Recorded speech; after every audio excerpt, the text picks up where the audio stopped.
Assalamualaikum warahmatullahi wabarakatuh. Alhamdulillahi rabbil alamin, wassalatu wassalamu ala rasulillahil karim wa ala alihi wa sahbihi wa dhurriyyatihi wa ummatihi ila yaumiddin, wa ba'du. Faya ibadallah, ahbaballahi wa rasulihi sallallahu alaihi wasallam, usikum wa nafsi bitaqwallahi faqad fazal muttaqun, fala tamutunna illa wa antum muslimun.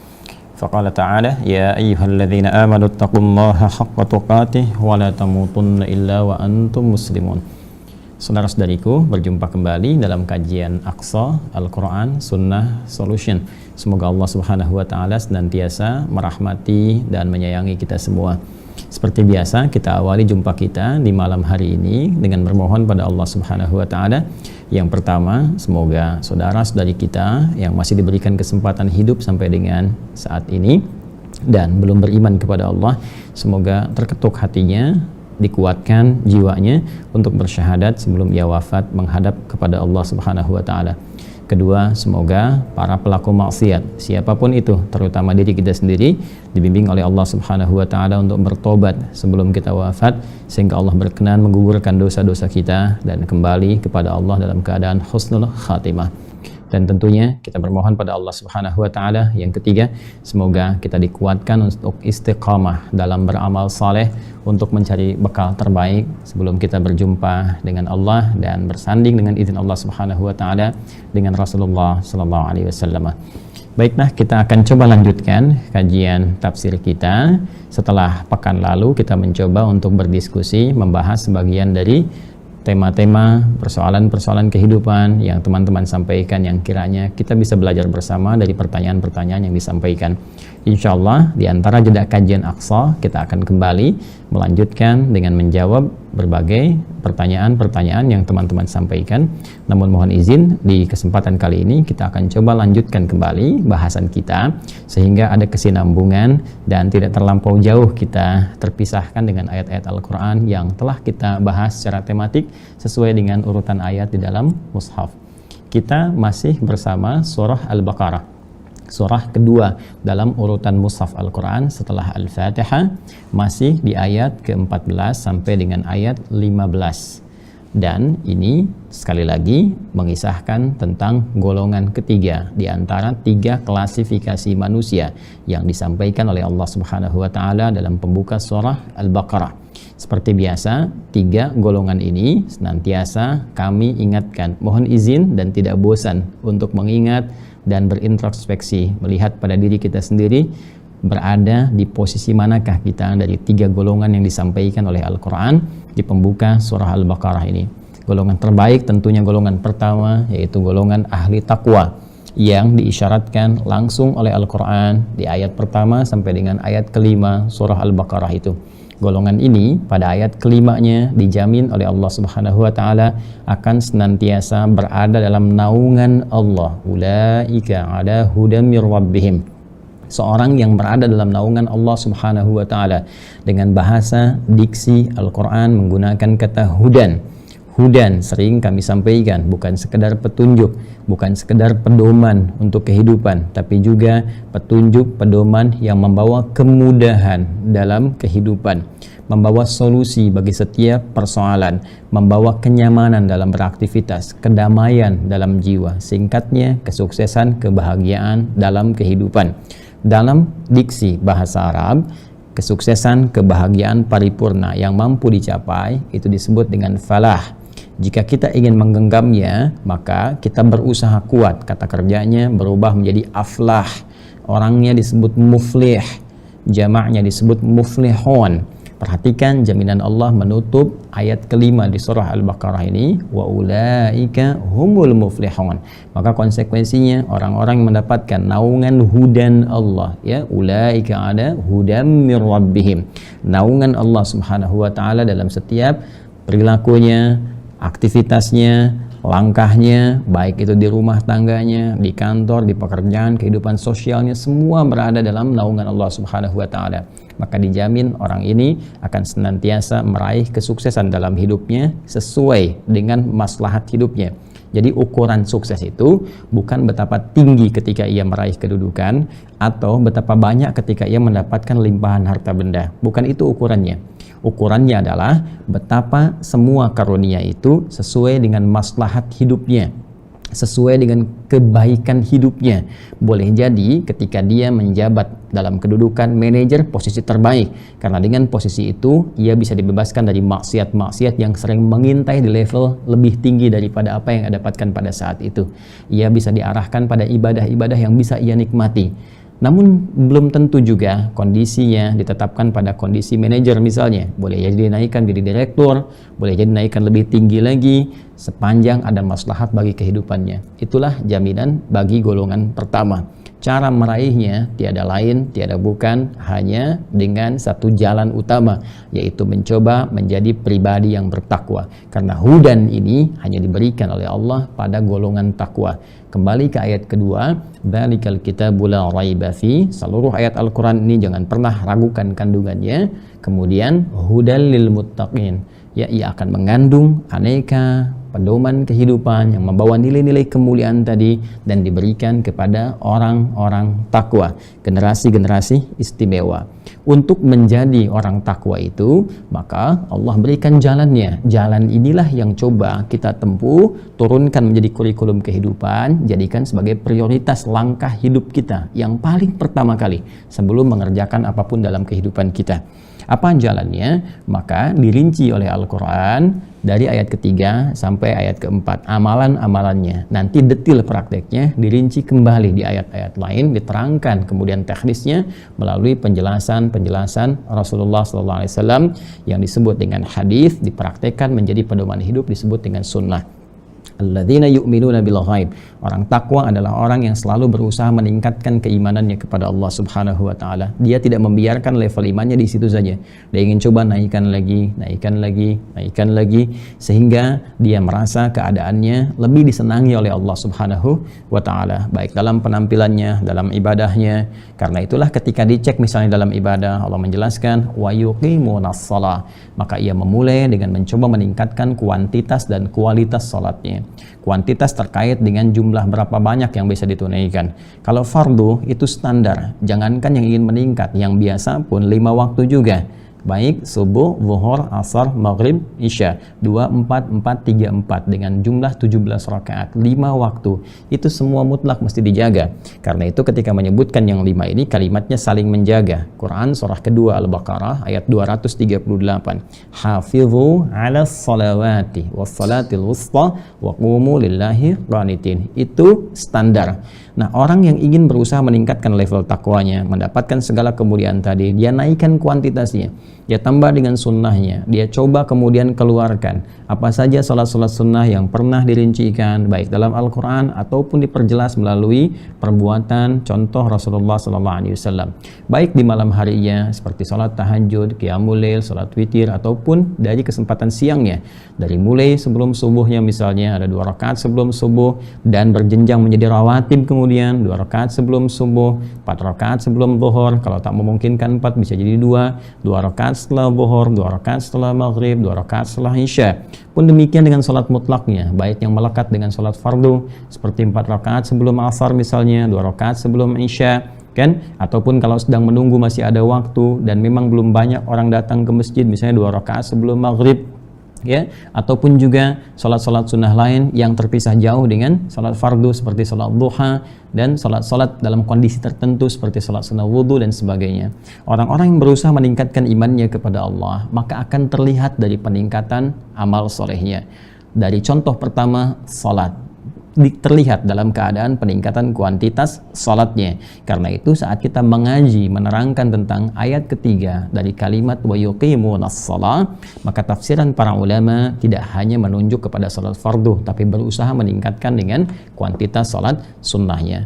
Pun demikian dengan kualitas yang banyak tapi dengan kualitas yang tidak baik, itu juga menunjukkan kurang sempurnanya dalam ibadah. Karena itu salat ini jelas langsung diisyaratkan secara tuntas dalam Al-Quran dengan diksi yang sangat sempurna dengan menunjuk pada peningkatan kualitas. Quran surah ke-29 Al-Ankabut misalnya ayat ke-45 seperti pernah kita uraikan.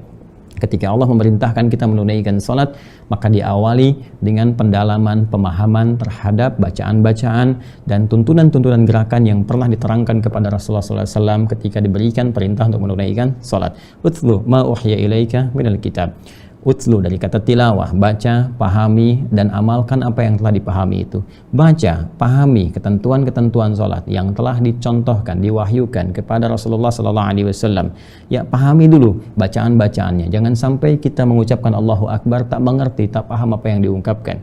Jangan sampai kita berdoa dalam ruku, sujud tidak mengerti apa yang dibaca. Maka berusaha, kalau sholat kita ingin khusyuk, sholat kita ingin bertambah kualitasnya, maka belajarlah. Turunkan, hari ini saya belajar kalimat-kalimat yang saya baca dalam takbir, iftitah. Besoknya saya belajar memaknai Al-Fatihah. Besoknya saya belajar memaknai doa ruku, doa yang tidak, sampai dengan selesai. Maka silahkan cek bagaimana perbedaan kualitas sholat kita dari sebelum memahami apa yang kita baca dengan setelah mengerti apa yang kita ungkapkan. Akan jauh terasa perbedaannya. Nah, teman-teman sekalian, cara seperti ini itu adalah upaya untuk menunjukkan kepada Allah bahwa kita benar-benar serius menginginkan derajat takwa itu. Maka kita diminta membuktikan kepada Allah. Setelah itu ada level dengan harta benda, wa mimma razaqnahum yunfiqun. Setelah itu interaksi dengan Al-Qur'an sebagai bukti, ya, ayat-ayat Allah yang diwahyukan pada Rasulullah SAW, dan disitulah bimbingan-bimbingan takwa didapatkan. Cara mengentaskan persoalan, balasan yang Allah berikan, wa may yattaqillaha yaj'al lahu makhraja. Siapa yang meningkatkan takwa kepada Allah akan diberikan jalan keluar dari setiap persoalan. Di situ dirinci lagi apa yang takwa yang harus ditingkatkan. Maka ada ibadah-ibadahnya, semua ada di Al-Quran. Maka diminta kita di ayat keempat untuk berinteraksi dengan Al-Quran, baik memulai dengan cara membacanya, menelaahnya, ataupun berusaha menghafalkannya sehingga bisa kita bawa dalam bimbingan kehidupan kita. Pun demikian yakin dengan kehidupan akhirat. Kalau yakin dengan akhirat, wabil akhirati hum yuqinun, maka kalau yakin dengan akhirat tidak terlampau loba dengan kehidupan dunia. Selalu orientasinya mendapatkan ridha Allah Subhanahu wa taala, merasa didengar oleh Allah kalau bicara, merasa dilihat kalau bersikap, beraktivitas, sehingga dengan itu terukur perbuatan-perbuatan kita, karena kita akan merasa dihisab saat kembali kepada Allah di akhirat nanti. Kalau bisa kita kerjakan semua ini dan menjaga ini, konsisten kita mengerjakan perintah Allah, semua bentuk perintah, meninggalkan larangannya, hal-hal yang tidak disukai oleh Allah, konsisten dengan ini, maka turunlah jaminan Allah di ayat yang kelima itu. Ulaika ada hudam mir rabbihim wa ulaika humul muflihun. Kita diminta berusaha semaksimal mungkin sesuai kemampuan kita. Nah, sekarang apa yang ingin saya katakan adalah, coba kita cek setiap pertemuan kita berada di level mana. Mulai dari sholat kita, amalan pertama yang akan dihisab oleh Allah Subhanahu wa taala di hari kiamat. In awwala ma yuhasabu bihil 'abdu yaumal qiyamati as-shalah. Amalan pertama yang akan dihisab oleh Allah dari semua amalan yang pernah dikerjakan oleh setiap hamba saat dia ada di muka bumi, ketika dia beriman kepada Allah, pertama kali dihisab adalah sholatnya. Karena itu, amalan pertama yang disebutkan dalam Al-Quran setelah kata iman itu adalah sholat. Ya, kalimat iman pertama di Al-Baqarah ayat 3. Setelah itu salatnya dulu yang pertama disebutkan. Alladzina yu'minuna bil ghaib wa yuqimunas shalah. Salat ini yang akan menjadi standar, parameter ukuran keberhasilan amal-amal lainnya. Idza salahat salahas sairu amali. Jika benar baik salatnya, maka ini akan memberikan isyarat pada penerimaan baiknya amal-amal lain. Wa idza fasadat, jika ada persoalan, buruk, jelek salatnya, maka ini isyarat, sinyal bahwa ada sesuatu yang tidak beres pula dengan amal-amal yang lainnya. Kita cek teman-teman sekalian sampai dengan saat ini. Adapun bagi orang-orang yang belum beriman, masih menutup dirinya dari keterhubungan dengan Allah, menutup diri disebut dengan kafir, ya, ataupun para pelaku maksiat, kafar, ya, yang dia mengaku beriman tapi mengerjakan perbuatan seperti orang-orang yang belum beriman kepada Allah Subhanahu wa taala. Dia mengaku beriman tapi masih belum mau salat, dia masih beriman, mengaku beriman tapi nggak mau zakat, kan, dan amal-amal lain yang tidak dikerjakan oleh orang yang belum beriman. Karena itu redaksinya terkadang menggunakan kata kafar, seperti Quran surah ke-14 ayat yang ke-7, la in syakartum la azidannakum wa la in kafartum. Jika yang dimaksud dengan kalimat kafar adalah orang-orang beriman yang mengaku beriman tapi belum mampu beramal soleh, tapi belum terdorong untuk beramal soleh, sehingga perbuatan ini diserupakan dengan orang-orang yang belum beriman. Maka dakwahi dengan lembut, ajak dengan baik. Pun demikian bagi orang yang belum beriman, tunjukkan akhlak terbaik kita, ajak dengan mulia, doakan mereka dalam keheningan malam, dan mudah-mudahan itu menjadi salah satu cara terbaik untuk menghujamkan hidayah dengan izin Allah Allah Subhanahu wa taala supaya mereka mau kembali kepada kebaikan. Karena pengaruh terbesar itu lingkungan. Kata Allah, isyarat yang sangat tajam, jaga lingkungan sekitaran kita. Lingkungan sekitaran kita. Kadang-kadang apa yang dilihat, apa yang didengar, apa yang kita cerna, itu yang akan dipertanggungjawabkan saat di akhirat nanti. Itu yang dimaksudkan di Quran surah ke-17 ayat ke-36. Wala taqfu ma laysa laka bihi ilm. Jangan ikuti, jangan simak, jangan mudah kemudian ingin memutuskan mengikuti sesuatu yang kita nggak tahu apa kemudian dasarnya, apa informasinya, apa akibatnya. Inna sam'a, sungguh sumber pengetahuan itu terutama pendengaran, kemudian wal basara, penglihatan, wal fuada, akal untuk mencerna itu semua, kullu ulaika kana anhu mas'ula, semua itu akan dipertanggungjawabkan di hadapan Allah Subhanahu wa taala. Karena itu hati-hati menggunakan pendengaran kita. Karena ada kondisi yang membuat pendengaran kita itu bisa menjauh dari Allah Subhanahu wa taala. Sering dengar maksiat, maka pada yang halal, yang baik-baik, yang mulia-mulia itu sudah nggak peka lagi. Ketika sering mendengar maksiat, lawan maksiat itu kan taat, lawan salah itu saleh. Ketika telinga terbiasa mendengar yang salah, maka dia tidak akan peka mendengar yang saleh. Pada azan tidak terdengar lagi. Quran surah ke-6 misalnya ayat ke-25, wa fi adhanihim waqra, di telinga mereka ada sumbatan, nggak bisa dengar yang baik-baik lagi, ya kan? Mata juga demikian, terlalu banyak melihat yang haram, di handphone gambar-gambar haram, tayangan-tayangan haram, ya kan? Status-status, gambar-gambar disertai yang haram, sehingga pada yang halal itu sudah tidak memikat lagi. Istri yang halal tidak memikat lagi, dia karena melihat gambaran-gambaran yang haram. Pekerjaan yang halal tidak memikat lagi, gaji yang halal tidak memikat lagi, karena selalu melihat proyek-proyek yang haram. Terbawa, maka jaga pandangan kita, kan? Kemudian juga dengan akal kita, jangan terus berusaha memikirkan sesuatu yang buruk, sesuatu yang tidak ada, sesuatu yang menghayal, yang mengada-ngada. Maka pikirkan yang strategis, yang Allah ridhai, rencanakan kehidupan kita dengan jelas, itu yang akan membuat kita lebih terarah. Karena itu, orang-orang yang menyepelekan 3 unsur ini, sehingga membuat tertutup keadaannya dan jauh dari hidayah Allah. Khatamallahu ala qulubihim, wa ala sam'ihim, wa ala absarihim ghishawah. Orang-orang ini dengan perbuatannya mereka menutup sehingga hukum Allah berlaku. Tertutuplah kemudian, maaf sekali, pendengaran mereka, pikiran mereka, sampai hati mereka pun, akal mereka untuk mencerna sulit sekali. Sehingga diingatkan marah-marah, kemudian balik mengancam atau bahkan ya menghina, mencela dan sebagainya, sehingga mesti turun ancaman Allah untuk mengembalikan mereka. Maka setidaknya kita doakan supaya mereka mau kembali pada jalan yang benar. Nah, golongan ketiga teman-teman sekalian, ini golongan yang sangat unik tapi juga mendapatkan kecaman yang sangat dahsyat dalam Al-Quran dan sangat berbahaya, lebih berbahaya daripada golongan kedua. Kalau golongan kedua jelas maksiatnya, jelas warnanya hitam atau putih, jelas kelihatan ini orang menutup diri, ini orang ingkar, ini orang maksiat.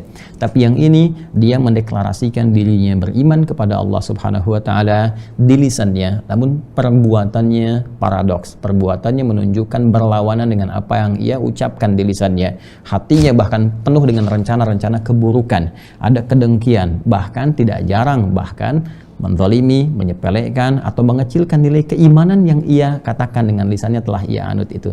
Inilah golongan orang bermasalah, diungkapkan dari ayat 8 sebagai pembuka sampai nanti dengan ayat ke-20. Nah, kita telah masuk pada ayat ke-14 menunjuk bagaimana kebiasaan mereka ketika berkumpul dengan orang-orang beriman dan kembali kepada teman-teman mereka, golongan-golongan mereka.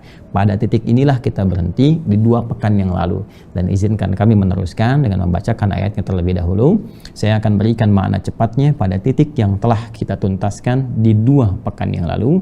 Kemudian kita akan coba teruskan pada ayat yang akan berlanjut pada lanjutannya sesuai dengan izin Allah Subhanahu wa taala. Semoga Allah memberikan kemudahan, bimbingan kepada kita sehingga kita bisa belajar dengan benar, memahami dan mengamalkan seperti apa yang Allah ridhai. Demikian muqaddimahnya. Ini baru muqaddimah. Ayo kita masuk pada pembelajarannya. Bismillahirrahmanirrahim. Ayat ke-14 teman-teman, mohon izin bisa di tangan Anda ada mushaf setidaknya sehingga kita bisa ada ketersambungan. A'udzubillahi minasyaitonirrajim. Wa idza laqul ladzina amanu qalu amanna wa idza khalau ila syayatinihim qalu inna ma'akum innama nahnu mustahzi'un. Ini ayat ke-14, lanjutannya ayat 15. Allahu yastahzi'u bihim wa yamudduhum fi tughyanihim ya'mahun. Baik, seperti pernah kita ulas di 2 pekan yang lalu bahwa karakteristik orang-orang munafik ini disebut dengan golongan munafik yang terkontaminasi oleh virus nifak. ya, penyakit hati yang kompleks. Jadi saya sering katakan kalau ada penyakit fisik disebut dengan da, ya kan? Nah, kemudian penyakit hati itu lebih diungkap oleh Al-Quran dengan redaksi marad, ya, hati, qalbun jamaknya qulub. Ingat ayat 10 yang pernah kita bahas, fi qulubihim marad, ya kan? Fazadahumullah marada. Baik, jadi ini sangat kompleks. Nah, kompleksitasnya diberikan karakteristiknya oleh Al-Quran, ditunjukkan ciri orang munafik. Maksudnya begini, kalau disebutkan ciri-ciri ini dan hadir di sekitaran kita, kita mesti waspada, kan? Karena itu ketika menunjuk golongan ketiga ini di ayat ke-8 itu dibuka dengan kalimat yang indah seperti pernah kita ulas, wa minan nasi, kan? May yaqulu amanna billahi wa bil yaumil akhir wa ma hum bimu'minin. Wa minan nas, dan dari sekian manusia ketika engkau berinteraksi dengan mereka. Ingat yang pernah kita bahas, Al-Quran menggunakan kata annas menunjuk pada sifat sosial manusia, ya, sifat yang tidak bisa hidup sendiri, sifat yang punya nilai sosial, membutuhkan lingkungan, punya tempat untuk bergaul, ya, punya momentum, punya waktu, keadaan. Artinya apa? Dimanapun Anda bergaul dengan manusia, dengan kata nas, baik di keluarga, baik di tempat Anda tinggal, di tempat Anda bekerja, ada potensi ditemukan, kata Al-Quran, orang-orang yang tidak konsisten antara lisan dengan hatinya. Itulah orang munafik. Itulah orang munafik. Nah, di antara karakteristik mereka, wa idza laqul ladzina amanu qalu amanna. Mereka jika berjumpa dengan orang-orang beriman, maka dengan lisan mereka mudahnya mengatakan, kami pun beriman. Ya, seperti kalian. Wa idza khalau ila syayatinihim. Nah, tapi kalau mereka kembali kepada teman-teman mereka yang terbiasa menjauhkan diri kalian dari Allah Subhanahu wa taala. Ini redaksinya langsung menggunakan kalimat yang sangat kuat, ya, kalimat yang sangat tegas, ya, bahkan menggunakan kalimat-kalimat yang terdengar nuansanya tidak ada toleransinya dalam pengertian penggunaan diksi, ya, diksi yang kasar, langsung menunjuk pada kekasaran perbuatan. Di Al-Quran itu menarik, ya, kalau Al-Quran ingin mengecam, itu mengecam pada sifat perbuatan, ya, bukan ke orang. Jadi kalau orangnya itu bahkan oleh Al-Quran diberikan inisial, ya, seperti begini, saya beri contoh. Fir'aun misalnya, ya, Fir'aun itu kan bukan nama orang, tapi nama gelar, Farao, ya, raja di Mesir pada saat itu. Jadi ketika Al-Quran mengecam, yang disebutkan adalah gelar yang melekatnya, bukan menunjuk pada orangnya. Kenapa? Karena boleh jadi, satu, ada orang yang sama dengan namanya, mungkin perbuatannya berbeda, sehingga nama itu tidak harus abadi mengandung nilai keburukan. Itu satu. Yang kedua, yang salah itu kan perbuatan. Ya, Anda ini ingin memperbaiki perbuatan atau ingin mencela orang. Karena itu ada adab yang sangat indah dalam Al-Quran. Ketika ada seseorang yang berbuat banyak kesalahan pun, itu Al-Quran mengungkapkan dengan apa? Dengan inisialnya, dengan gelarnya, bukan dengan namanya, dengan harapan perbuatan itu bisa dirubah. Ya, Abu Lahab misalnya, tabat yada abi lahabim wa tabba, gitu kan? Abu Lahab itu Abdul Syams nama aslinya, gitu kan? Baik. Dan ini sangat menarik, disebutkannya apa? Abu Lahab dengan sifatnya, dan diberikan balasan, jawaban sesuai dengan sifat yang diagung-agungkan oleh orang Quraisy pada saat itu. Lahab yang sempurna, wajahnya, ketampanannya, maka diberikan pula jawaban dari neraka yang sangat sempurna juga apinya, ya, yang tidak ada biru-birunya, semua merah gitu membara, yang sempurna. Tapi yang disebutkan apanya? Perbuatannya, sifatnya, inisialnya. Dan ini, nilai ini dibawa bahkan dalam hukum positif. Makanya dalam kehidupan pun ketika ada seseorang diduga, ingat ya, diduga, karena asas praduga tak bersalah dahulukan, diduga melakukan tindak kesalahan atau diduga melakukan tindak kriminalitas, maka yang disebutkan inisial, ya kan? Misalnya AS, kan? AM dan sebagainya. Ini inisial. Sebetulnya ini bagian fitrah dalam kehidupan. Ya, karena di Al-Quran pun demikian, ketika ada seseorang diduga berbuat yang tidak baik, bahkan kalau sudah Al-Quran bicara itu pasti sifatnya, karena semua yang datang dari Allah hak sifatnya. Fir'aun disebut dengan Fir'aun, tapi yang baik-baik teman-teman itu disebutkan namanya. Ya, saya beri contoh, Maryam misalnya, Luqman misalnya, Yusuf misalnya, dan seterusnya. Ini sesuatu hal yang sangat menarik, memberikan pelajaran kepada kita semua bahwa kaidah pada umumnya ketika ada orang berbuat zalim, kesalahan sebesar apapun, maka coba perbaiki kesalahannya sepanjang kita mampu untuk berbuat itu semua, bukan untuk kemudian mengecilkan namanya. Ya, jadi ini jadi contoh juga ya bagi teman-teman sekalian, kita buktikan keimanan kita kepada Allah. Nah, yang paling menarik di sini, ketika ada orang-orang berbuat buruk dan mereka berkongsi dengan orang-orang munafik ini, ya, dengan perbuatan yang sangat buruk. Jadi kalau mereka kumpul tuh selalu gosipnya yang dibicarakannya dan rencana-rencana buruk bagaimana menjauhkan orang beriman dari Allah Subhanahu wa taala. Di setiap kumpul, setiap meeting, pertemuan, ya dulu belum ada online, ya belum ada daring gitu kan. Jadi mereka kumpul tuh langsung aja. Ya dulu ada Darun Nadwa, ya kalau sekarang teman-teman misalnya berada di posisi Hotel Hilton. Ya, suatu saat kita insya Allah bagi yang belum berangkat umrah atau haji, insya Allah bisa disegerakan oleh Allah Subhanahu wa taala dan diangkat keadaan seperti sekarang sehingga kerinduan kita untuk ke Baitullah bisa kita hadirkan dan kita bisa mendapatkan cita-cita yang serupa dengan Allah Subhanahu wa taala. Nanti di depan Hotel Hilton itu, Hilton tuh kalau teman-teman Zamzam ada gedung besar di atasnya ada jam, itu dari posisi ini misalnya di sini Green Zamzam ke sebelah sini, ya ke sebelah sini nanti ada jalan sedikit, ada hotel itu warnanya krem, kan kayak dari warna krem ke atas itu, nah itu Hotel Hilton. Jadi di depannya itu persis ketika teman-teman masuk itu ada kipas angin pertama, ada toilet, kan, kemudian setelah itu ada kipas angin kedua dekat ke gerbang masjid. Nah itu dulu Darun Nadwah tempatnya. Di situ dulu Darun Nadwah, tempat kumpul-kumpulnya parlemennya Quraisy lah, ya. Itu pembesar-pembesarnya, para inohongi itu kumpulnya di situ. Diskusinya, merencanakan segala hal yang buruk-buruk dan sebagainya, itu fase Mekah. Cuma di Mekah kan tuh nggak ada orang munafik. Mekah itu jelas antara kufur dengan iman, ya kan? Nah, terdapatnya orang munafik yang nanti akan menyebar juga, ya, ketika periode Fatu Mekah dan sebagainya menyebar ke santoro wilayah bumi itu di Madinah.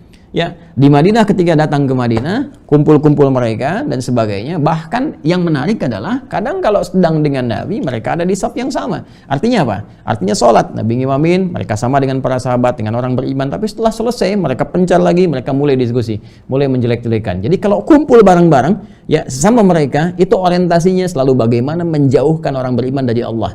Bagaimana menjelek-jelekan Islam, bagaimana membuat Islam itu ada celaknya di kalangan masyarakat, bagaimana caranya supaya tidak muncul cahayanya, tidak ada sinarnya lagi, itu dicari semua seperti itu.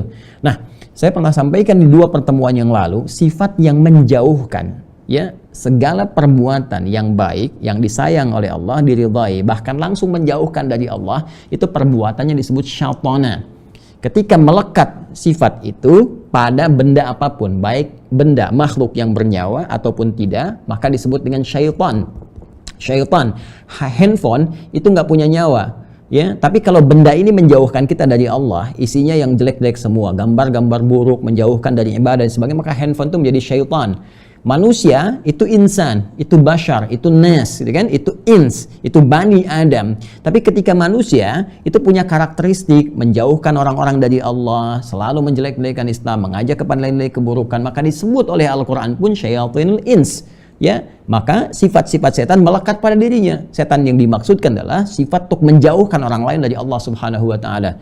Ya, jamaknya disebut dengan nas. Makanya ketika di surah An-Nas, surah ke-114 di ujung ditutup dengan kalimat minal jinnati wan nas. Iblis itu ketika disebut iblis baru untuk dirinya, jelek untuk pribadinya. Asalnya jinnya taat kepada Allah. Itu di Quran surah ke-18 Al-Kahf ayat ke-50. Wa idh qulna lil malaikati isjudu li adama fasajadu illa iblis, kan? Siapa dia? Kana minal jinni fa fasaqa an amri rabbih. Iblis ini asalnya dari jin yang taat. Dari mana taunya taat? Taat itu lawannya fasik. Ya, ketika dia tadinya asalnya taat, berbuat kemudian fasik, menyimpang dari ketaatan kepada Allah. Dari mana penyimpangannya? Lihat Quran surah ke-7 Al-A'raf, ya, dari ayat ke-11 sampai 13. Lihat ayat 12-nya. Ya, ketika dikatakan kepadanya, "Ma mana'aka alla tasjuda idh amartuk?" Apa yang mencegahmu untuk sujud hormat kepada Adam ketika aku perintahkan? Yang penting perintahnya, bukan sujudnya. Ini perintah saya, kata Allah. Ya, dia menjawab, "Ana khairum minhu, khalaqtani min narin wa khalaqtahu min tin." Aku lebih hebat, lebih baik daripada dia. Engkau ciptakan aku dari api, dia dari tanah. Enggak level. Yang hebat harus hormat kepada yang rendah. Itu pengingkarannya, itu perbuatan fasiknya. Karena itu ketika dia keluar dari ketaatan kepada Allah, tertutupi dengan sifat sombongnya. Aba, enggan sujud, wastakbar, karena sombong. Karena tertutupi dengan keburukannya disebut dengan iblis. Jadi ada balasa, ada labisa. Labisa menutup yang jelek sehingga terlihat baik. Karena itu pakaian disebut dengan libas. Walibasu taqwa dzalika khair. Pakaian disebut dengan libas. Kenapa disebut dengan libas? Karena pakaian ini menutup aurat kita, yang jelek tampil keluar. Karena itu orang yang tanpa pakaian dinilai jelek oleh orang lain karena auratnya terbuka. Tutup aurat ini, aurat itu yang terbuka, tutup oleh kita, disebut dengan libas.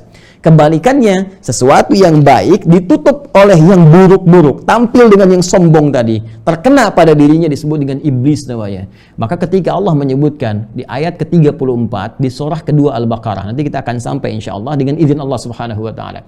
Wa idz qulna lil malaikati isjudu li adama fasajadu illa iblis.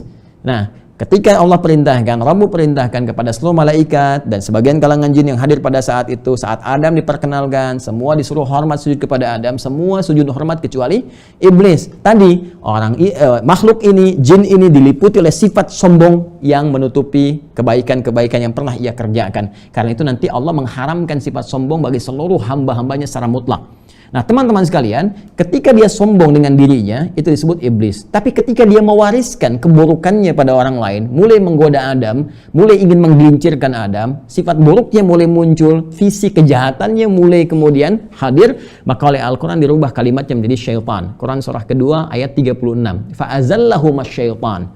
Ya, maka setan ini berusaha menggelincirkan Adam, menjauhkan Adam dari ketaatan Allah kepada Allah Subhanahu wa taala. Jadi setiap sifat yang melekat pada setiap makhluk ingin menjauhkan seseorang dari Allah disebut apa?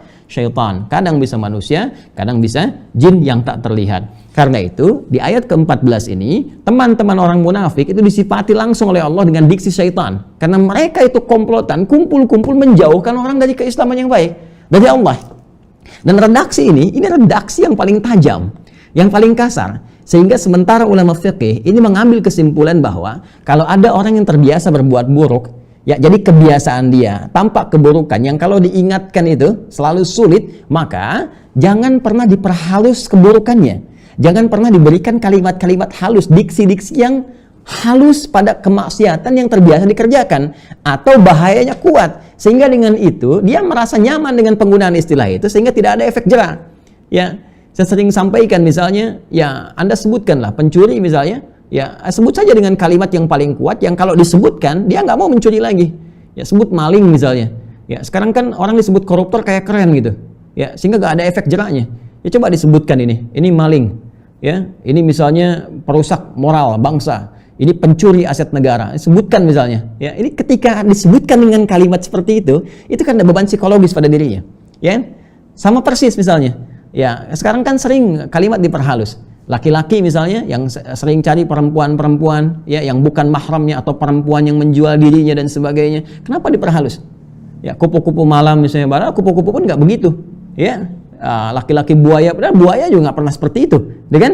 Kenapa dicari kalimat-kalimat yang halus? Sebut saja pezina misalnya. Ini pezina nih. Ketika disebutkan seorang ini pezina, laki-laki pezina, perempuan pezina. Bahasa Qurannya azani kok. Azani wazaniyat, azaniyatu wazani. Kan? Bezina perempuan, bezina laki-laki, sebutkan aja. Bezina selesai.